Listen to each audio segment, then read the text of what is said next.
किसी की मजबूरी का फ़ायदा उठाना आज के ज़माने में ये बात आम हो चुकी है।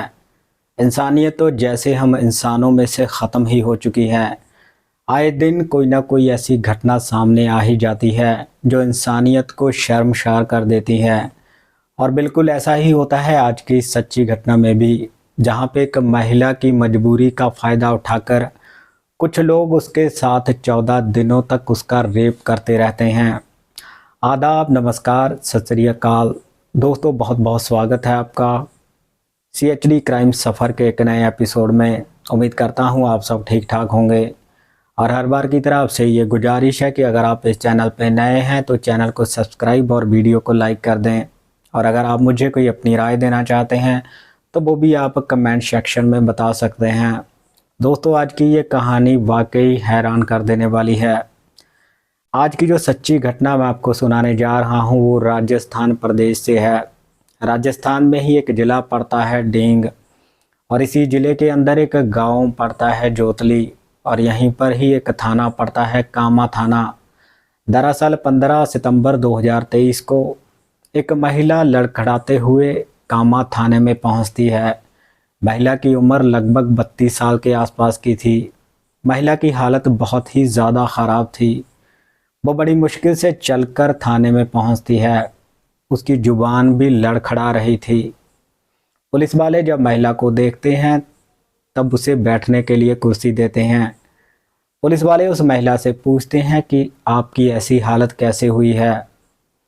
तब वो महिला पुलिस को कहती है कि आज 15 तारीख है और 1 सितंबर से लेकर 14 सितंबर तक 6 लोग मुझे बंदी बनाकर दिन रात लगातार मेरा रेप करते रहते हैं, और मैं चाहती हूँ कि जिन लोगों ने मेरा रेप किया है उन्हें कड़ी से कड़ी सज़ा मिले। महिला की बात सुनकर वहाँ के SHO भी अपनी कुर्सी छोड़कर खड़े हो जाते हैं। महिला को पीने के लिए पानी दिया जाता है। अब SHO महिला से पूछते हैं कि आखिर कौन है वो 6 लोग जिन्होंने आपके साथ रेप किया है। वो महिला जो कहानी सुनाती है वो वाकई हैरान कर देने वाली थी। वो महिला बताती है कि वो गुलपाड़ा की रहने वाली है। उसकी शादी आज से 20 साल पहले हुई थी। शादी के बाद मैं 2 बच्चों को जन्म देती हूँ। शादी के बाद मैं अपने पति और बच्चों के साथ खुशी खुशी अपनी ज़िंदगी व्यतीत कर रही थी, मगर आज से 10 साल पहले किसी बीमारी के कारण मेरे पति की मौत हो जाती है। और अपने पति की मौत के बाद मैं दिहाड़ी मजदूरी करके अपने बच्चों का पालन पोषण कर रही थी। पति की मौत के बाद भी मैं 5 सालों तक अपने ससुराल में ही रहती हूँ। मेरी ज़िंदगी दुखों और परेशानियों से भरी पड़ी है। पति की मौत के 5 साल बाद मैं अपने दोनों बच्चों को अपने साथ लेकर अपनी माँ के पास चली जाती हूँ, और वहीं पर मैं कोई ना कोई काम करके, दिहाड़ी मजदूरी करके या कोई और खेती बाड़ी का काम करके अपने बच्चों का पालन पोषण कर रही थी।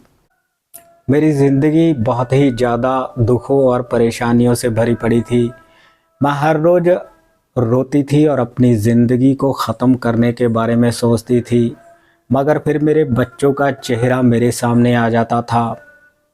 मेरे मरने के बाद मेरे बच्चों को कौन पालेगा, इसी विचार को लेकर मैं मरने का ख्याल छोड़ देती थी और रोते रोते जैसे तैसे करके अपनी ज़िंदगी बिता रही थी।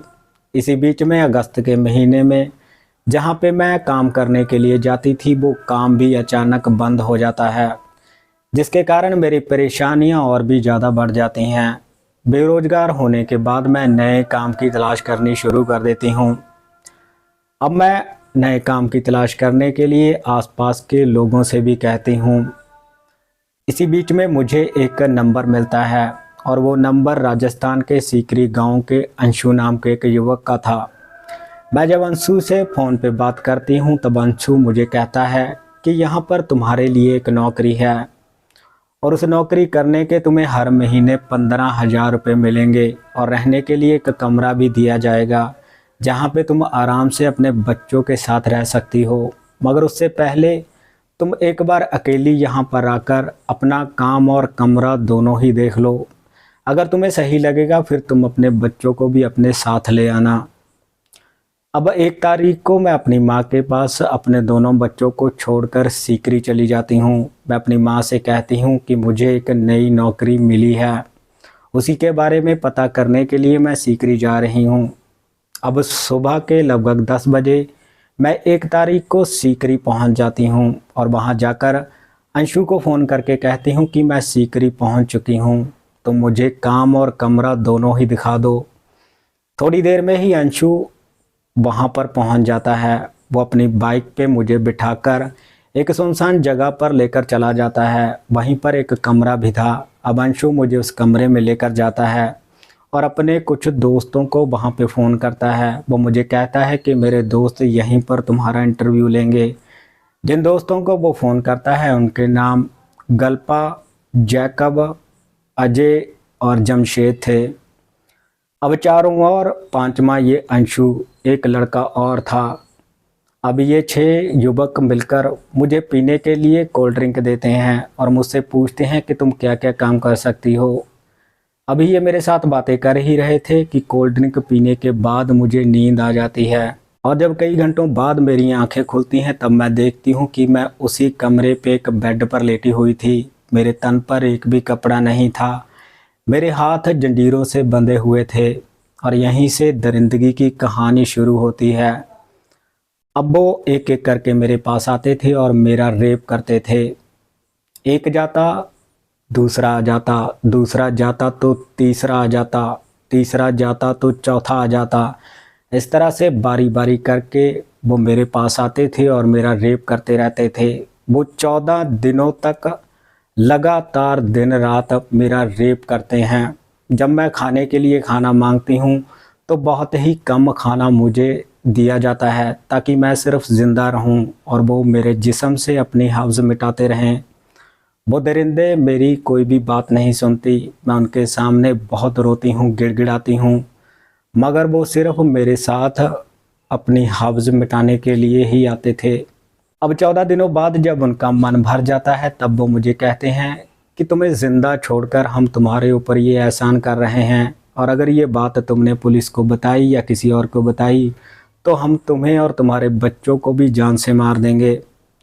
और वहाँ से सीधा निकलकर मैं यहाँ थाने में आ जाती हूँ।